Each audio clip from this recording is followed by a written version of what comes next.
tu veux passer de ça à ça, j'ai commencé avec des lights hyper basiques que j'avais trouvés sur Amazon. Et encore aujourd'hui, j'ai quand même du matériel qui est assez abordable. Dans cette vidéo, je vais te montrer mon setup d'éclairage pour YouTube et comment tu peux le reproduire chez toi. Et à la fin, je vais te prouver qu'avec mon kit d'entrée de gamme que j'avais il y a quelques années, qu'il est possible de faire tout de même un très bon éclairage.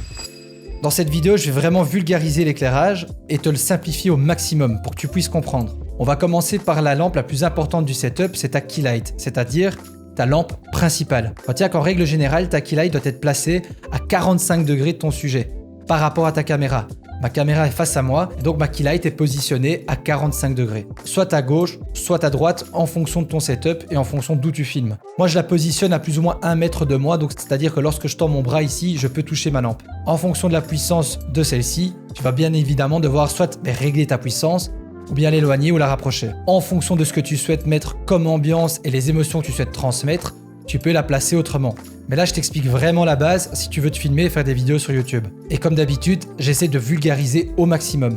Quand on parle d'éclairage, tu vois à chaque fois cette espèce de dôme autour de ta lampe. Ça, c'est ce qu'on appelle une softbox. C'est ce qui va te permettre d'adoucir la lumière, mais également de la diffuser. Plus ta softbox est grande, au plus ta lumière va être diffusée, et au moins elle sera dure sur ton sujet. C'est pour ça que j'ai opté pour une grande softbox de 90 cm, de 90 cm, afin d'adoucir au maximum la lumière que je vais diffuser. Sur cette softbox, tu as aussi remarqué que tu as une espèce de grille, c'est ce qu'on appelle une grille d'abeille. Cette grille d'abeille va en fait se servir à diriger la lumière, mais aussi à éviter qu'elle se disperse de trop. Donc ça va entre guillemets canaliser ta lumière. En gros, tu auras un meilleur contrôle sur ton ambiance, ça va moins polluer ton arrière-plan, et tu peux avoir des contrastes qui sont quand même intéressants. Et cette softbox, elle est positionnée comme je te l'ai dit à 45 degrés, mais elle est positionnée un peu plus élevée également pour avoir des ombres un peu plus flatteuses sur le côté de ton visage. Ça apporte un petit look cinématique. Donc moi j'utilise une Neewer FC150B, elle fait 130 watts, donc c'est-à-dire c'est quand même puissant parce que je l'utilise aussi lorsque je fais des interviews chez des clients. La puissance que j'utilise dans mon bureau est très très faible étant donné que je l'ai proche de moi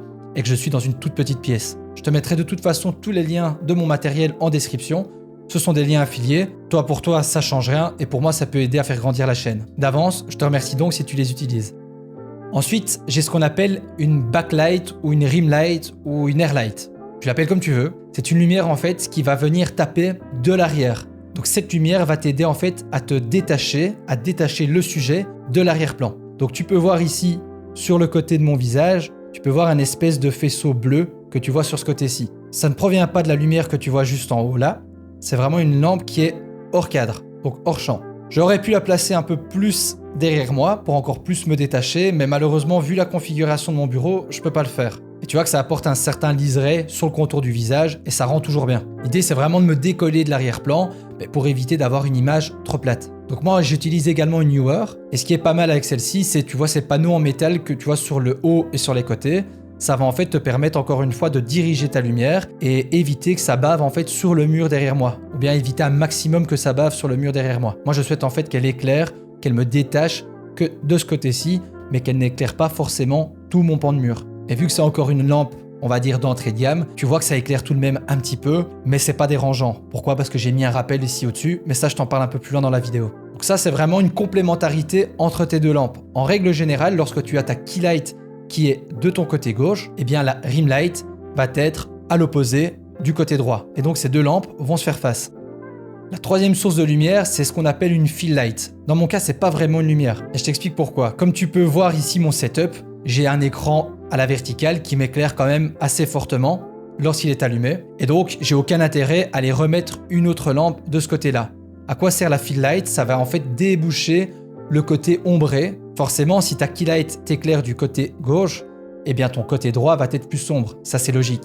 Et cette fill light va te permettre en fait de déboucher tes ombres pour pas te retrouver quelque chose de trop contrasté. Donc moi, mon écran remplit déjà une partie, mais ce que j'ai rajouté, c'est un drapeau blanc. En fait, tout ce qui est blanc va refléter la lumière. Et donc ma key light se reflète sur ce drapeau blanc et vient déboucher très légèrement les ombres que j'ai de ce côté-ci du visage. Moi, j'ai pris un drapeau parce que c'est plus facile d'utilisation. Tu peux mettre une feuille blanche, un t-shirt blanc, peu importe, du moment que c'est blanc. Donc ce drapeau blanc, tu le mets forcément hors champ, donc on ne le voit pas lorsque tu filmes. Au plus tu vas rapprocher de toi, au plus ces ombres vont être débouchées, et au plus tu vas l'éloigner, au moins elles vont être débouchées, ce qui est logique.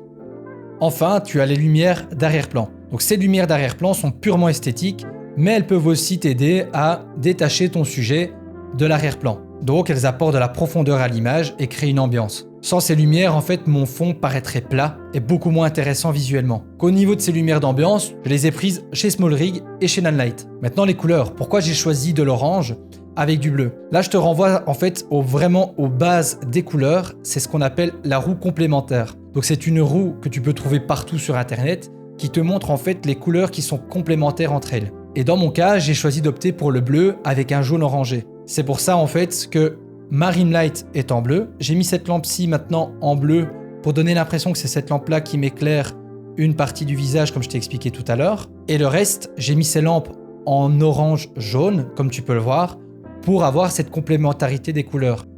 Maintenant que je t'ai expliqué comment j'éclaire mon setup, je vais te montrer étape par étape ce que ça donne. Là, c'est uniquement avec ma keylight. Là, c'est avec ma keylight et ma airlight. Et là, tu vois ce que ça donne avec les lumières d'ambiance. Maintenant, je vais te montrer comment il est possible d'éclairer un setup pour YouTube avec un kit d'entrée de gamme. Le kit que je vais te montrer, c'est le premier kit que j'ai acheté il y a quelques années sur Amazon. Il n'est plus disponible actuellement, je pense, mais de mémoire, je crois que je l'avais payé entre 100 et 150 €. Et avec ça, tu as 2 softbox avec la possibilité de mettre des espèces de filtres de couleur devant pour un peu donner de la couleur à ta scène. Voilà, là tu vois l'éclairage vraiment avec ces lampes d'entrée de gamme que j'avais achetées il y a plusieurs années, avec la softbox qui est de ce côté-ci, un peu plus éloignée mais j'ai réglé l'intensité, et aussi la airlight qui est donc positionnée par là. Ce que tu peux faire pour la airlight, tu peux mettre par exemple un bout de carton que tu viens scotcher pour éviter que ça se propage trop sur le mur comme tu peux le voir ici. Dans ce cas-ci, moi là ça ne me dérange pas. J'ai quand même laissé ma lampe d'arrière-plan allumée, parce que voilà, c'est une lampe de chevet que a priori tout le monde pourra avoir chez soi. Mais tu vois que l'image est franchement correcte. Mais tu vois, comme je t'avais dit, ce qui manque maintenant, ce sont tout ce qui est lampe d'ambiance. Sur internet, je pense à Ikea, Amazon, etc.